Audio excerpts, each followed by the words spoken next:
આણંદ જિલ્લામાં રહેતા 99% લોકોને કદાચ ખબર પણ નહીં હોય કે બોરસદના વાલોડ ગામના જંગલ વિસ્તારમાં પ્રકૃતિની વચ્ચે છુપાયેલું છે એક એવું ચમત્કારિક મેરડી માતાજીનું મંદિર જે બોરસદથી માત્ર 10 થી 15 કિલોમીટરના અંતરે આવેલું છે।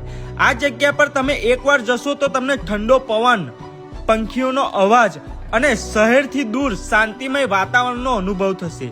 કહેવાય છે કે વર્ષો પહેલા આ જગ્યા પર વસંત રબારી નામના એક ભુવાજીએ મેરડી માતાજીની સ્થાપના કરી હતી અને માતાજીએ ઘણા નાના મોટા પરચા પણ આપ્યા હતા અને અત્યારે પણ જો કોઈ વ્યક્તિ સાચા મનથી માતાજીની પ્રાર્થના કરે છે તો માતાજી તેમની બધી જ મનોકામના પૂરી કરે છે અને આ જગ્યા પર માતાજીના દર્શનની સાથે સાથે તમારા મિત્રો અને પરિવાર સાથે વન ડે પિકનિક માટે પણ બેસ્ટ જગ્યા છે।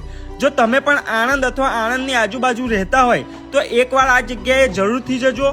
મેરડી માતાજીના ચરણોમાં બેસીને મન અને દિલને એક અનોખી શાંતિ મળશે અને આ વિડીયો સારી લાગી હોય તો આગળ શેર કરજો અને કોમેન્ટમાં જય મેરડી માતાજી લખવાનું ભૂલતા નહીં અને આવા જ મસ્ત વિડીયો જોવા માટે આપણા પેજને હમણાં જ ફોલો કરી લેજો।